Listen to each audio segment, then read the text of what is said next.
وصحبه أجمعين أما بعد. دا الله سبحانه وتعالى خیسته نمونه او صفات بیانیدو بتوفیق الله دا الله سبحانه وتعالى وتوفیق او برحم او بکرم سره.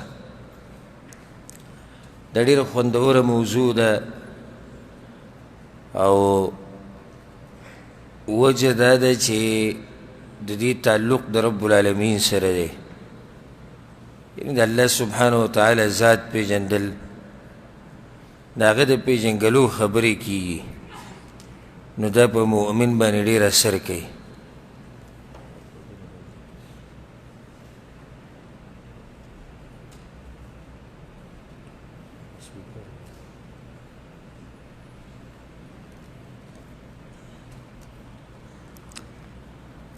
نو د الله سبحانه وتعالى سره چې کومې خبرې تعلق ساتي هغه په مؤمن باندې ډېرې خوږې لګي او ډېرې مزیدارې پې لګي. او الله سبحانه وتعالى دې موږ ته خپل معرفت نصیب کړي او الله سبحانه وتعالى دې موږ د هغه په نومونو باندې پوهه کړي او الله دې موږ له د یادولو او په هغې کې د تدبر او د هغې نه د فایدې اخیستو توفیق دې الله موږ له راکړي. 5 نومونه د الله سبحانه وتعالى بیان شیو: الله، الرب، الرحمن، الرحیم او الحی. 5 نومونو تفصیل شیو، معنا، فائده، او نن به انشاءالله په دې درس په دې وخت کې چې څومره نومونه بیانولی شو هغه امره به بیانوو باذن الله تعالی. د الله سبحانه وتعالى شپږم نوم القیوم. القیوم سبحانه وتعالى په سوره بقره کې په آیت الکرسی کې موږ دا نوم په مخه وایو. الله سبحانه وتعالى وی بعد اعوذ بالله من الشيطان الرجيم بسم الله الرحمن الرحيم الله لا إله إلا هو الحي القيوم. الحي القيوم الله غزات تجي ژوندی دی. الحي او حي معنا او دې سره چې تعلق ساتي هغه تیر شوي درس کې بیان شوي. او دویم نوم یې ورسره ذکر کو القیوم. په سورة طه کې الله وی وعنت الوجوه للحي القيوم. د قیامت په ورځ به دا مخونه دا کته شي، ذلیله به وي د هغه ذات په مخ کې چې هغه الحي القیوم دی. القیوم په اصل کې معنی د دې د تدبیر چلون کې، نظام چلون کې. القائم علی شی چې د یو شي هغه خبره د هغه په لاس کې. په دې کې د ډېرې معنی پرتې دي او موږ کوشش کوو چې بعض معنی ته بیانې کو. قیوم په معنی د سید هم راځي، د مشر، هغه سید چې خبره د هغه په لاس کې، نظام هغه چلی، تدبر هغه کوي، تدبیر هغه کوي، حفاظت هغه کوي، اصلاح هغه کوي. او په دې باندې دلیل دی د الله سبحانه وتعالی وینا الرجال قوامون علی النساء. قوامون یعنی سړي چې دي دا مشران دي، نو خبره د سړو په لاس کې ده. الرجال قوامون علی النساء. نو دې کې دنه دا معنی پرته ده چې الله سبحانه وتعالی سید دی، خبره ټوله د چا په لاس کې ده؟ د هغه په لاس کې ده. تدبیر، نظام، اصلاح، حفاظت چې څه کوي رب العالمین یې کوي. عرب داسې م وی فلان یقوم بامور بني فلان، پلانې د پلانی خاندان خیال ساتي او د هغوی حفاظت کوي.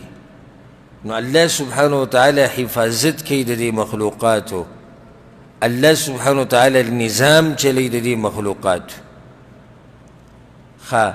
په دې قیوم کې دا خبرم پرته ده نه علماوی الوقوف والثبات والدوام په یو حال باندې پاتې کېدل همیشه پاتې کېدل همیشوالی رب العالمین هغه ذات دی چې په دې خپل حال لی همیشه او هغه نه ابتدا شتی او نه انتها شتی حدیث کی راضی په صحیح حدیث کی امام نسائی رحم الله راوړی حکیم ابن حزام رضی الله عنه وی بایعت رسول الله صلی الله علیه وسلم الا اخر الا قائما چې یا رسول الله بیعت مې ورسره په دې کړی چې زه به نه مړ کېږم مګر په اسلام باندې مضبوط به یم په دې به پاتې کېږم الله سبحانه وتعالی همیشه پاتې کېدونکی ذات دی دا معنی په دې قیوم کې پرته ده په قیوم کې دا معنی پرته ده عدل او انصاف وکان بین ذلک قواما وذلک دین القیمه او دا دین دی عدل او انصاف والا دا امت چې دی دا عدل او انصاف والا امت دی دا معنی ده نو رب العالمین عادل او منصف باچا دی ظلم نه کوي د چا سره دا ټولې خبرې په دې کې دننه راځي الله سبحانه وتعالی قیوم دی معنی ده چې قایم دی په خپل نفس سره مطلقا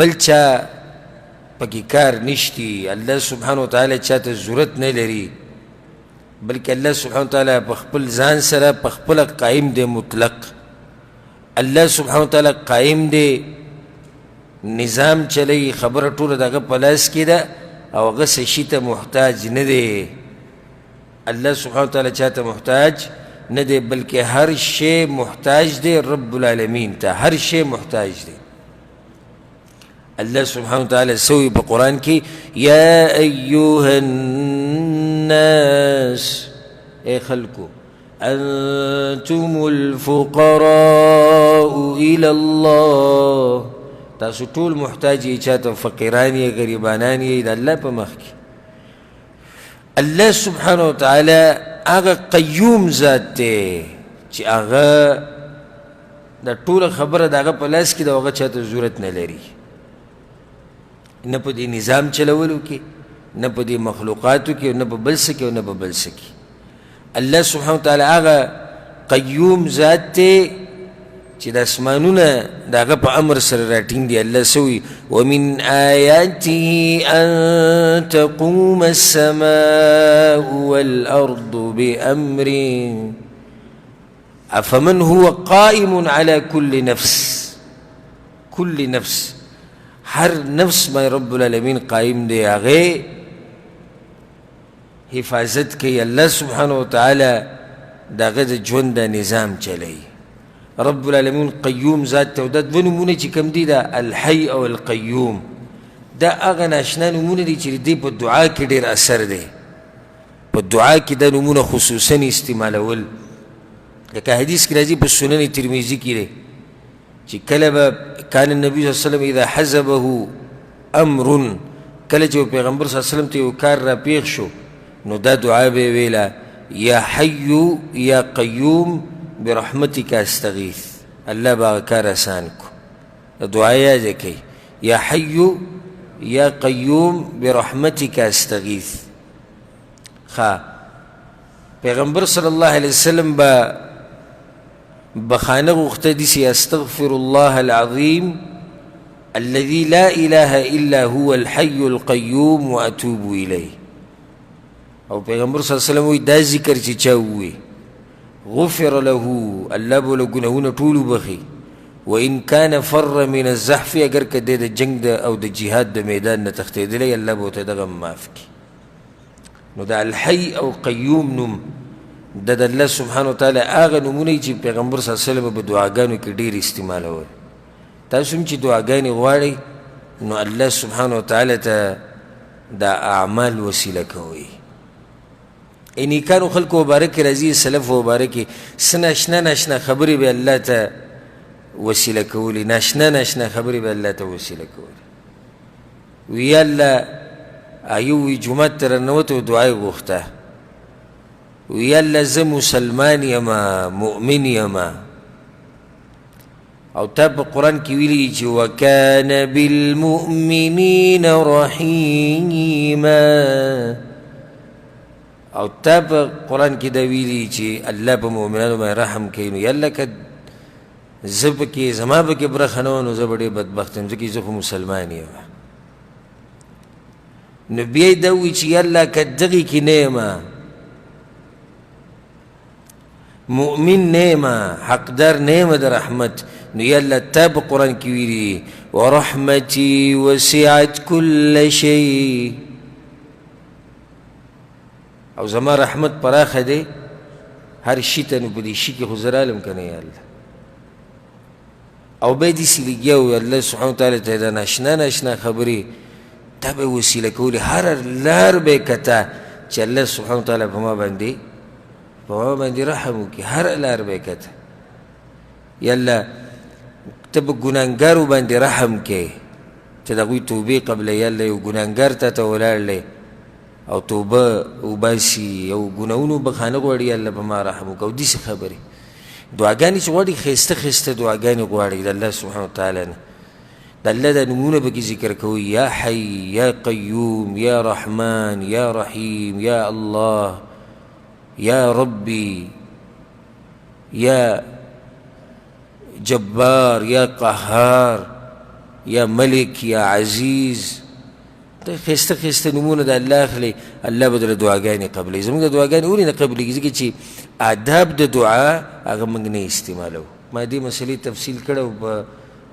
د سورة مریم تفسیر چې ما کله کوو نو د هغې په اوله کې زکریا علیه السلام چې کله د خپل رب نه دعا غوښته نو څنګه ادب و په زکریا علیه السلام کې د دعا د غوښتو هغه آداب په ځان کې راولئ الله سبحانه وتعالی به ستاسو له دعاګانې بیا دا به بیا قبلوي دا سویم نوم شو شپږم وم اتم نهم دا درې وړه نومونه یو بل ته نږدې دي العلي الاعلى المتعال العلي الاعلى المتعال اول به په دې باندې دلایل وښایو د قرآن نه چې دا نوم په قرآن کې راغلی په سورة البقره کې الله وایي وهو العلي العظیم په سورة الاعلى کې الله وایي سبح اسم ربك الاعلى په سورة الرعد کې الله وایي عالم الغیب والشهادة الكبير المتعال نو د الله وم اتم نهم نوم دا یاد کوي العلي الاعلى المتعال علو خو په عربۍ کې دا چې کوم عام عربي موږ او زموږ د عوامې دلته وایي هغوی ته هم پته لري چې د علو معنی ده اوچت بره د کته په مقابله کې بره راځي السمو الارتفاع بره کېده اوچتېده په دې کې دنه ډېرې معنی پرتې دي په دې نومونو کې علو اوچتېده په معنی علو الشان والقدر لکه پلانې د پلاني شان او قدر اوچت دی معنی دا نه چې هغه اوچت بره ناست دی خو شان او قدر یې څه دی هغه اوچت دی لکه دلیل پې ته ښیم په هره خبره به ته انشاءالله دلیل ښایو الله وی فلا تهنوا وتدعوا الى السلم تاسو کمزورتیا مه راښکاره کوئ د ځان نه د کافرانو سره ابتدایي د صلح خبرې تاسو مه کوئ د کافرانو سره صلح جایز ده خو چې هغوی شروع کړي د صلح خبرې تاسو د ځان نه د صلح خبرې مه کوئ وانتم الاعلون او تاسو اوچت یئ دې ځای کې د اوچتېدو څه مطلب دی ستاسو شان اوچت دی مطلب دا نه وانتم الاعلون تاسو په هغوی له پاسې نه ستاسو شان هغه د کافرانو د شان نه اوچت دی ستاسو قدر او مرتبه اوچته ده نو علو په دې معنی سره هم راځي علو په دې معنی سره هم راځي د ځي اوچتېده یو سړی اوچت دی یعنې ځای اوچت دی لکه الله سوی په قرآن کې کلا ان کتاب الابرار لفی علیین د نیکانو خلکو عملنامه په کوم ځای کې ده علیین کې ده. علیین څه مطلب دی؟ یعنی اوچت وم اسمان نه بره، وم اسمان نه بره. یا حدیث د اسراء و معراج کې راځي، انس ابن مالک رضی الله روایت ته په صحیح بخاری کې شتي، وی فعل به الى الجبار، فعل به الى الجبار یعنی پیغمبر صلی الله علیه وسلم بره وختو الله پسې. فعل دیس کې علامت ته یعنی زی اوچت شو. نو یو معنی دا شو یاد ساتئ، زما په دې خبرو خو تاسو رسئ کنه. زه ګوره حتی الوسه کوشش کوم چې په اسانه پښتو کې په اسانو الفاظو کې تاسو پوه کړم، او دا خبرې د الله سره تعلق ساتي نو ښه په غور او شوق او ذوق سره یې اورئ. کله چې ته کلي ته ټلیفون میلاو کې ولله المثل الاعلی د الله خو اوچت مثال، او د ښځې سره خبرې کې خوب درځي، د وړو سره چې خبرې کې مور پلار سره په ګنټو ګنټو په ګاډي کې ناستي او په روډ کې ناستي، او کله وی لیټ ولګېد او کله وی ښکاري نه او کله وی ښکاري او اواز درځي او نه راځي، زارې شنې شي. زه دې بعضو ته حیران یم، یعنې سړی ټلیفونو کې څنګه ښې واړه څنګه خبره ښه نه، په ګنټو ګنټو به پتې ته به حیران شي چې دی وایي څه هغې ته. په اخر کې دوی سره خبرې ختمې شي، نو کپړې دې څنګه اچولي دي او هغه پلانې راغلی او که نه راغلی او تا جو ورته څه ووي او تا ورته څه ووي او تا پرون چې پالتو خبرې پالتو. خو دوی د یو بل په خبرو باندې مین دي ځکه نه تنګېږي. نو دا خبرې پالتو خبرې دي، د ضرورت خو درې څلور خبرې خلکو کې خبره ختمه شو، دا به ګنټو څه شی دی. نو چې کله تا ته ستا د رب خبره بیانېږي، که په دې ځای کې ته تنګ شوې نو بیا ته ډېر بدبخت دی. چې د الله سبحانه وتعالی معرفت بیانېږي او د هغه په باره کې خبره کېږي او تا لغه موضوع دومره خوند در نه کو چې ته په جذبه کې راشي. نو علو په معنا چې قدر یې اوچتي، علو په معنا چې ځای اوچتي، علو په معنا د دې راځي چې عظمت، تجبر او تکبر.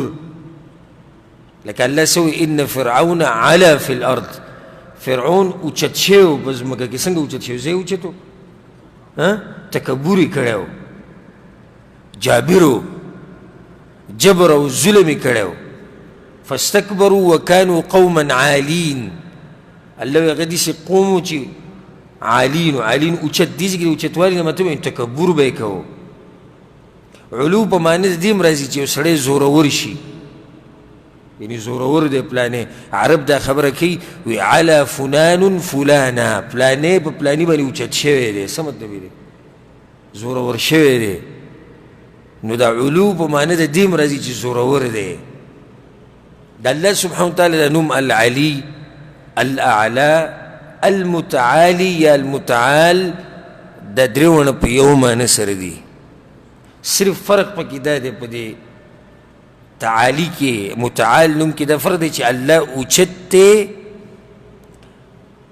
سره د پاکوالي نه، د هر عیب او د هر نقصان نه. دا معنی په دې کې د نه زیاتي پرته ده. ښه دا خو ما معنی ووي، نو مطلب دا شو چې الله سبحانه وتعالی اوچت دی، یعنی قدر یې اوچت دی.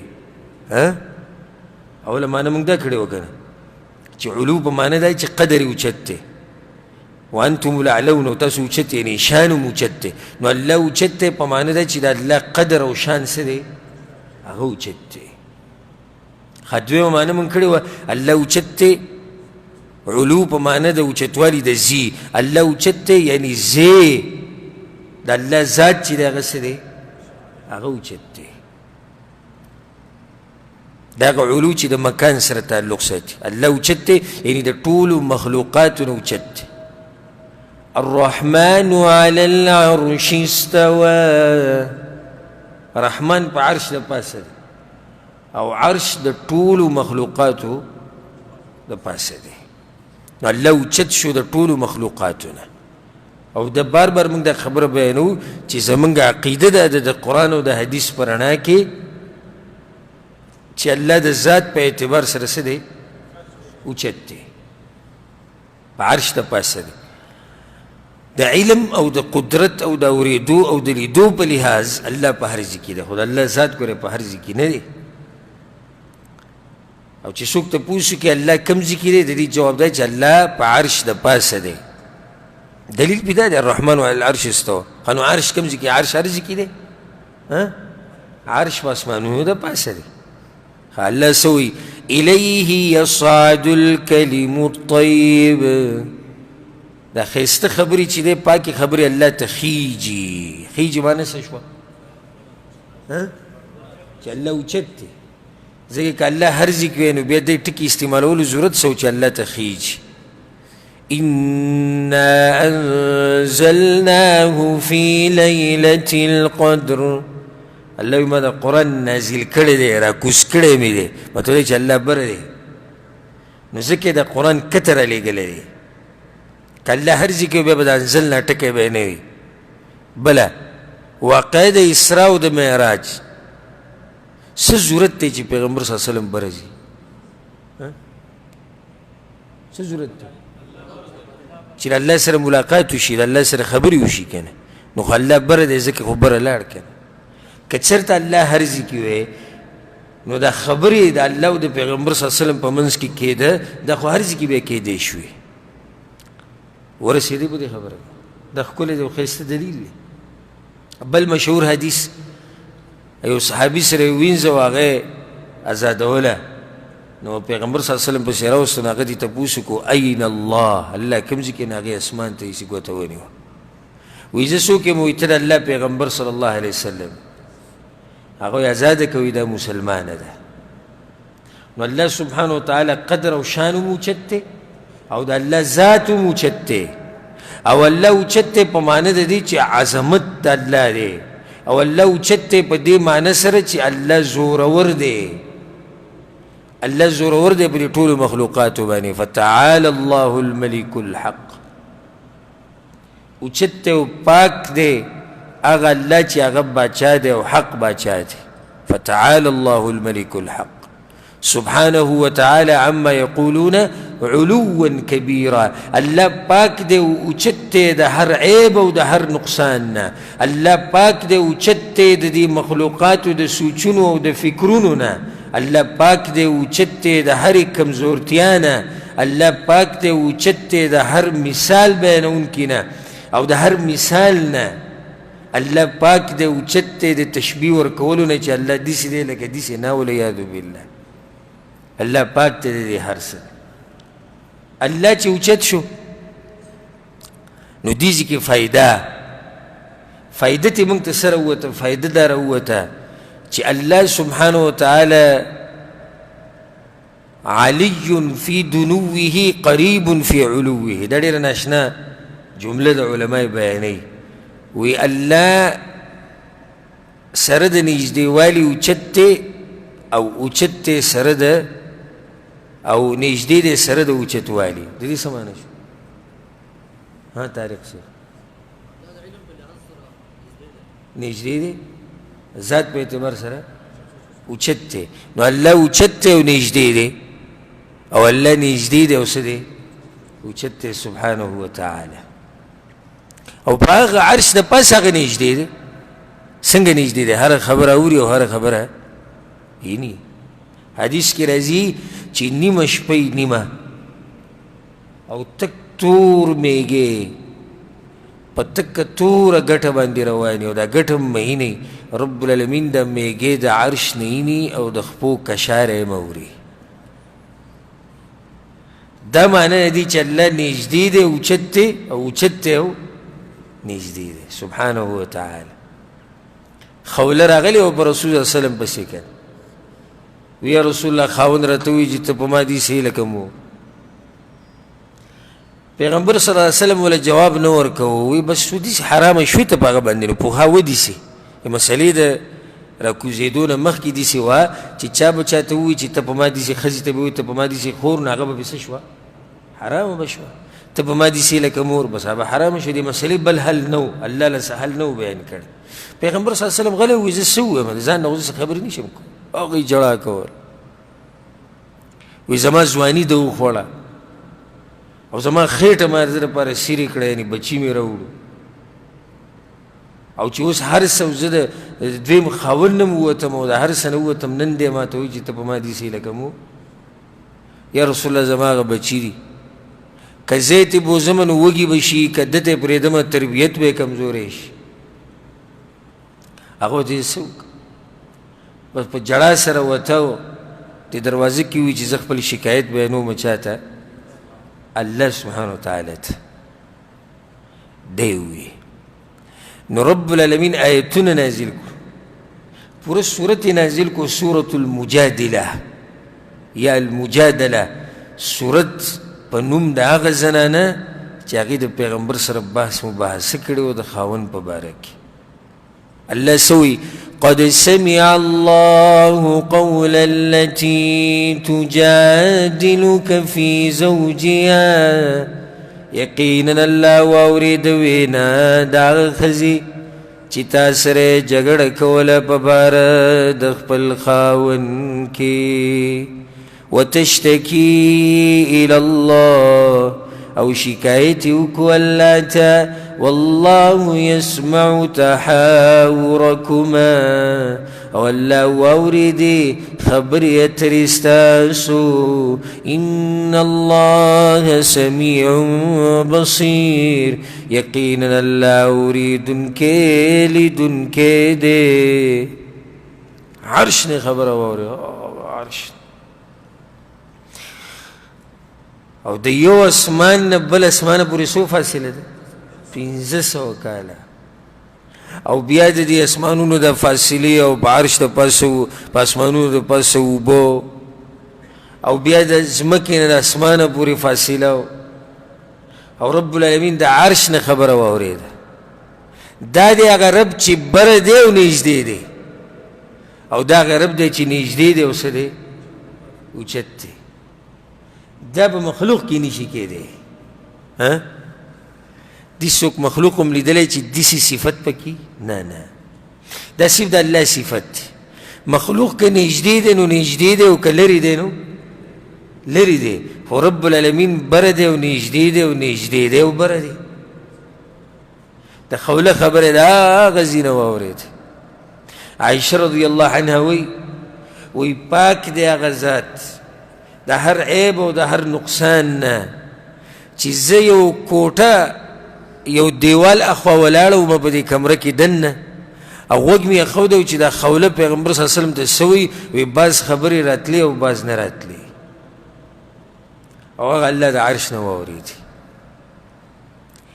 دغه وران شو، دا یو یهودي وي الله غریب شوی دی، اوس د مسلمانانو نه مالونه جمع کوي.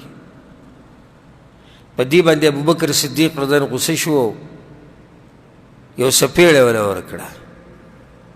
هغه راغی پیغمبر صلی الله علیه وسلم ته یې ووایي چې ستا ملګري زه والی یم. پیغمبر صلی الله علیه وسلم ابوبکر ولې دې والی؟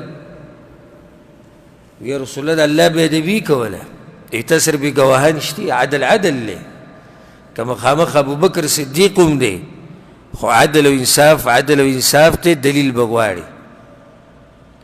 ها ابوبکر تا سره په دې باندې څه دلیل شته؟ په دې خبره باندې څه ثبوت تا سره شته؟ هغه وی یا رسول الله بس زه ومه ده دا خبره وکړه. نه نشته، څه ګواه نشته. نږدې و چې پیغمبر صلی الله علیه وسلم فیصله کړې وه، الله ایتونه نازل کړو. قد سمع الله قول الذين قالوا إن الله فقير ونحن أغنياء، یقینا الله واورېده وینا د هغه یهودو چې ویلي وو چې الله غریب دی او موږ مالداره یو. الله د هغه ځای نه خبره واورېده. نو رب العالمین هغه اوچت ذات.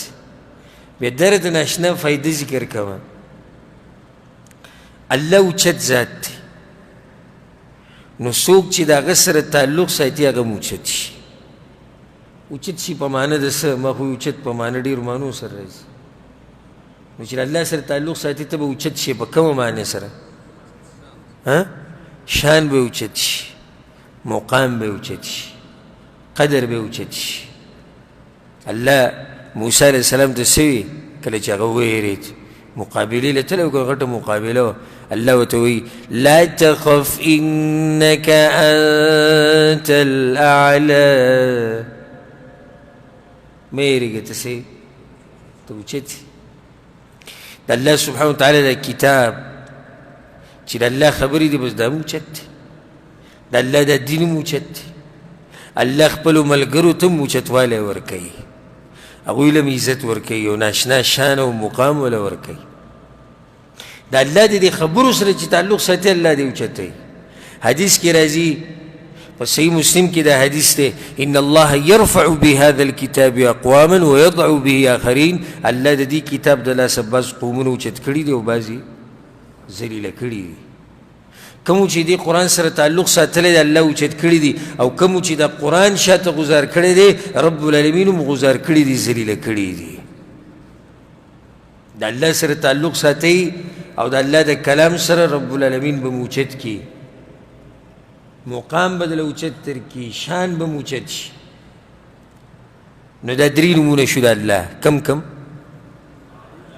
العلی الاعلى المتعال او د دې نه مخکې کم یو القیوم دا نومونه به موږ انشاءالله پوره کوو او پاگا حدیث با عمل کو چی یو کم سل نمونه چاہتا یادی پیغمبر صلی اللہ علیہ وسلم وید اللہ او پیزان پوه کی او معنی یاد کی دے با جنت تیسی نو منگ با کوشش کو انشاءاللہ چی یو کم سل نمونه دا اللہ یاد کو او ځان پہ پوه کو با کوشش کرے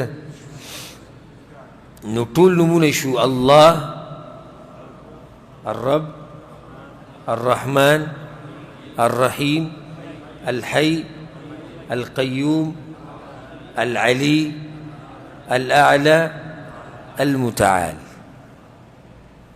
تسوش نه لسم نم دا الله الكريم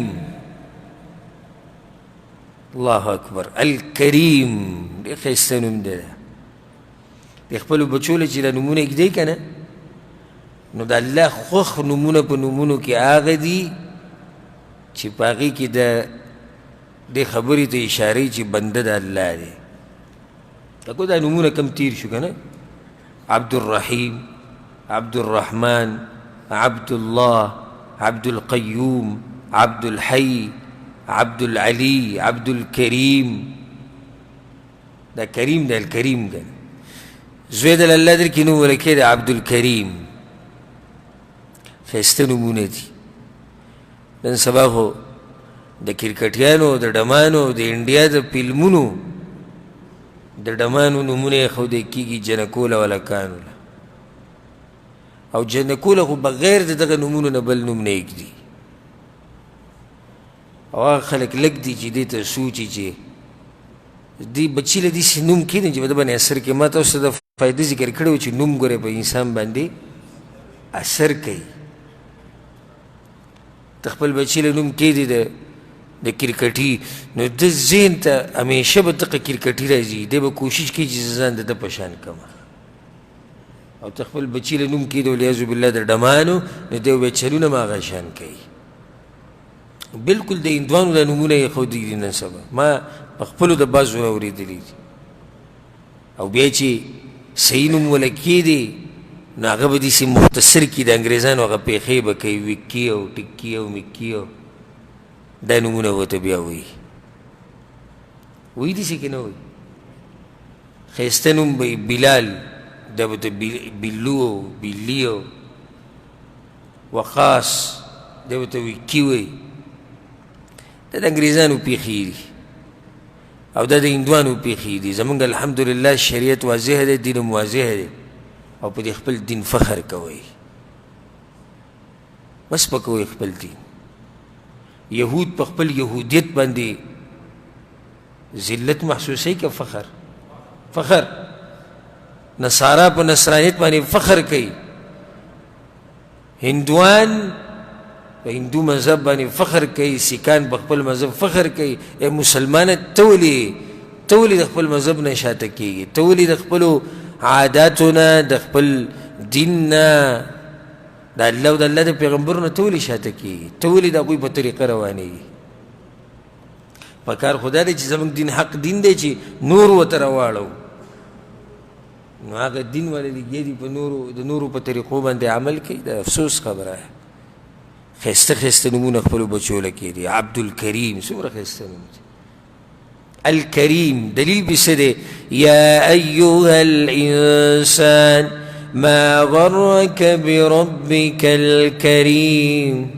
ای انسانه ته څه شي دوکه کړی د هغه خپل کریم رب نه. په بل ځای کې الله څه وایي؟ فإن ربي غني کریم. نو زما رب غني دی او کریم دی. د کریم معنی خو واضحه ده. څه وایي؟ کریم چا ته وایي؟ سخاوت. کریم په معنی سخاوت خو واضحه ده، خو دې کې د نه ډېرې معنی پرتې دي. کریم الجواد سخی انسان چې کوم هغه ته کریم ویل کېږي چې خیر یې ډېر. رب العالمین خو هغه کریم ذات دی. حدیث کې راغلي چې د الله لاسونه پراخه دي سحر او ماښام. دومره کریم او سخي ذات. په دې کې دنه معنی پرته ده. کریم کې معنی پرته ده العظیم النفع چې فایدې ډېرې خلکو له فایده ورکوي، هغه فایده ختمیږي نه. رب العالمین خو دې خلکو له چې کومې فایدې ورکوي نو تپوس یې مه کوه. کریم هغه چا ته ویلی کېږي، دا ناشنا معنی ده. کریم هغه چا ته ویلی کېږي چې د هغه سره څه یي هغه په اسانۍ میلاویږي. هغه سره چې څه یي هغه په اسانۍ میلاویږي. رب العالمین سره چې څه دي څومره په اسانۍ میلاویږي. کریم هغه چا ته هم ویلی کېږي چې قدر یې اوچتي، شان یې اوچتي، ذات یې اوچتي. خلک وایي پلانی کریم دی. اره کریم دی مطلب قدر او مقام او ذات او نسب یې ډېر اوچت دی، ډېر شرف والا الله ورکړی دی، ځکه ورته کریم وایي.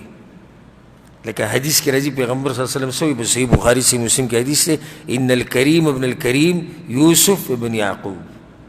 کریم او د کریم زوی څوک دی؟ یوسف زوی د یعقوب علیهم السلام. حدیث کریم په معنی دی چې مقام اوچت دی، شان اوچت دی، ذات اوچت دی، نسب اوچت دی. پیغمبر زوی د پیغمبر زوی د پیغمبر زوی د پیغمبر، نو څومره اوچت نسب شو او څومره اوچت ذات شو. کریم په عربۍ کې قیمتي شي ته هم ویلی کېږي په معنی د قیمتي. لکه کله چې ملا چرګک هغه کتاب ویوړو، خط یې ویوړو، بلقیس ته یې ګزار کړو، نو هغې څه ووایي؟ انی القی الی کتاب کریم. کریم په معنی د عزتمن، د قیمتي، یعنې هر خط رالیږلی شوی دی خو ډېر عزتمن خط دی. کریم په معنی د ښایسته هم راځي چې منظر یې ښایسته وي. لکه الله څه وایي؟ کم انبتنا فیها من کل زوج کریم. تاسو دې ځمکې ته نه ګورئ څومره ښایسته ښایسته جوړې مې ترې راویستې دي. نو کریم په معنی دلته څه دی؟ ښایست. او کریم په معنی د دې هم راځي د غلطۍ نه مخ اړوونکی، چې په غلطۍ دې نه نیسي ده ته هم کریم ویلی کېږي. عرب دا خبره کوي وایي شاتون کریمه. دا بیزه چې ده دا ګډه دا کریمه ده.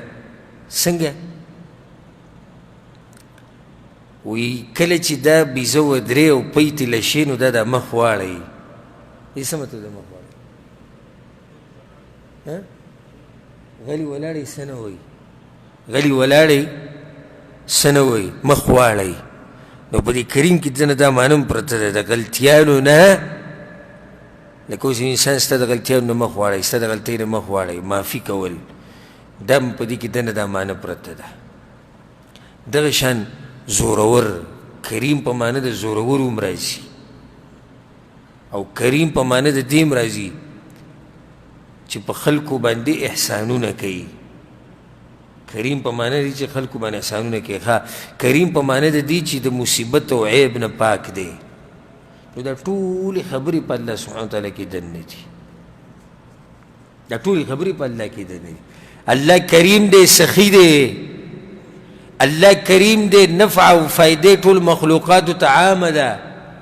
الله کریم دی، د الله سره چې څه دي په اسانۍ میلاویږي.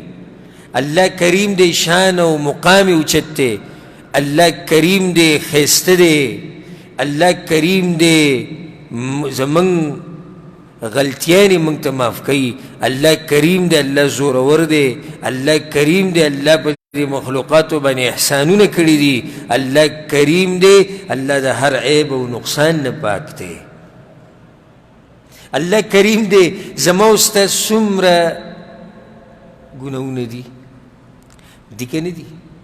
زه تا ته الله د کرم یو نښه وښیم، دا په تا باندې چې دا پرده راچولې ده د الله کرم دی.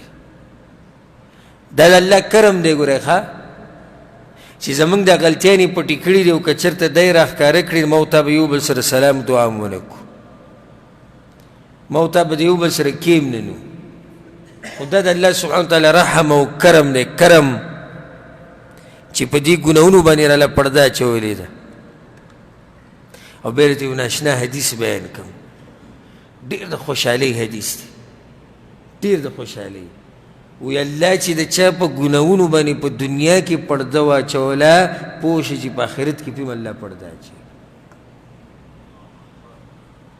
او چې الله وشرمو په دنیا کې په آخرت کې شرموي. ډېر د خوشحالۍ حدیث دی. د انسان د زړه د خوشحالۍ نه ټوپونه وایي چې کله دې ګناه وکړه او الله د باندې پرده راواچوله، رب العالمین کریم ذات ته پټې وساتلې، په آخرت کې به دې هم پټ ساتي. انسانان په چا پرده اچوي؟ په شرمونه یې وشرموي. هغه رب دی، څومره نافرمانیانې موږ د دې رب کړي دي، څومره نافرمانیانې به هم پټ ساتي. کریم دی که نه؟ ته د 40 کالو ګناهونه راوړه، ته د 50 کالو ګناهونه راوړه. بلکې زه درته یو حدیث به بیان کړم. حدیث قدسی دی. الله وایي یا ابن آدم، اے د آدم بچیه، لو ان ذنوبک بلغت عنان السما، که چېرته ستا د ګناهونه اسمان ته ورسي. اخو ما د 40 کالو ګناهونه ویل، او دې ځای کې ګناهونه کوم ځای ته ورسي؟ اسمان ته. واورئ، دا د الله کرم دی. ما چې ته یادو ثم استغفرتني، او بیا دې زما نه بخانه وغوښته. ګناهونه رسېدلي کوم ځای ته دي؟ اسمان ته. ثم استغفرتني، بیا دې زما نه بخانه وغوښته، غفرت لك ولا ابالي، او زه به درله دا ټول ګناهونه وبخم او هېڅ پروا مې نه. الله وایي دا کریم دی. الله اکبر.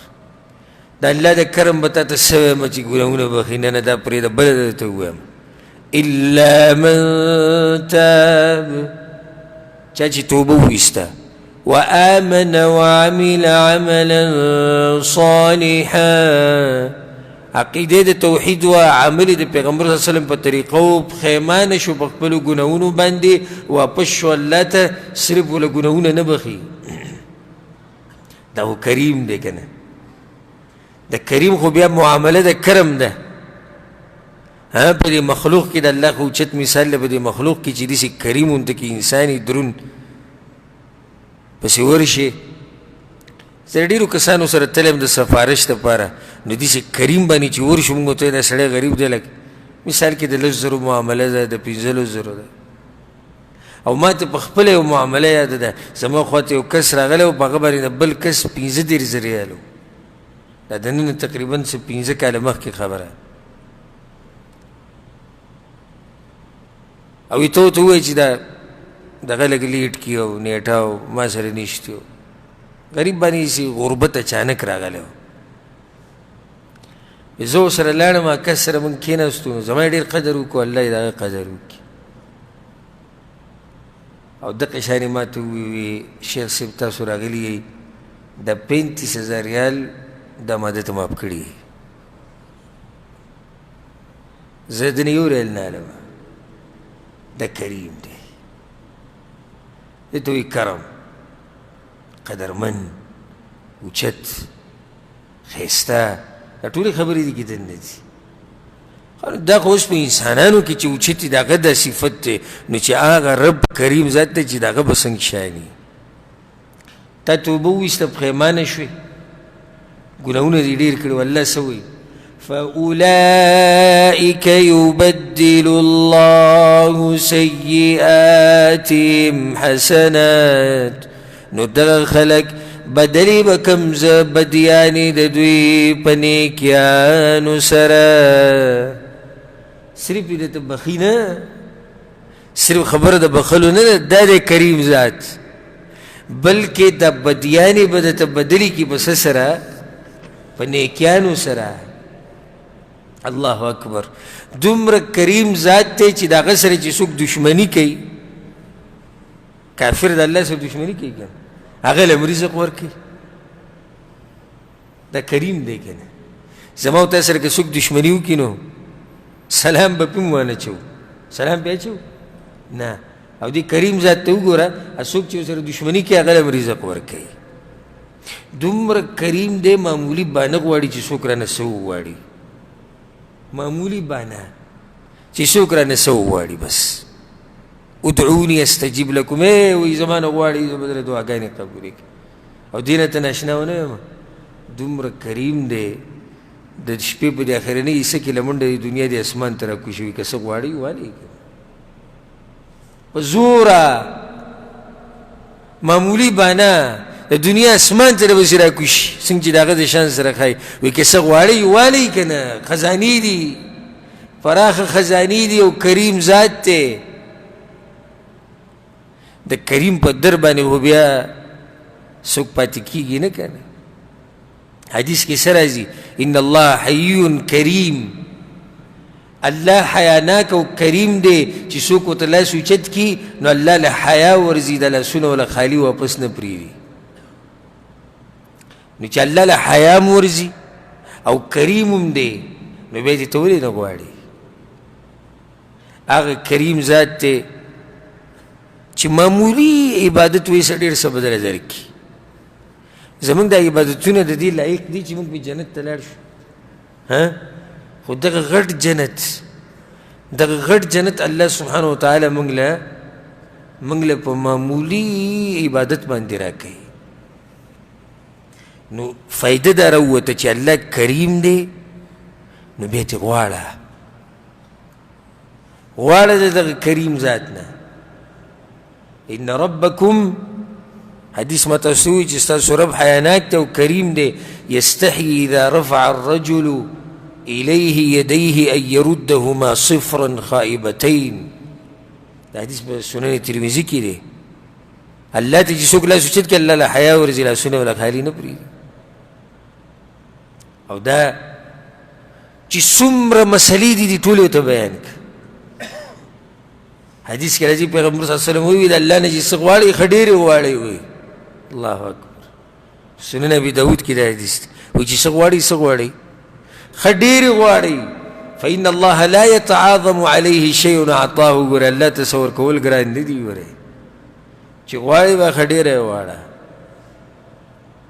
الله کریم ذات خو دلته دا فایده د دې مطلب دا نه دی چې دې نه مونږ غلطه فایده ولې چې الله کریم ذات ته به د الله نافرمانیانې کوه الله په مونږ پرده راچولې ده یو بس د الله نافرمانیانې کوه نه الله دا پرده په مونږ راچولې ده شکر وباسه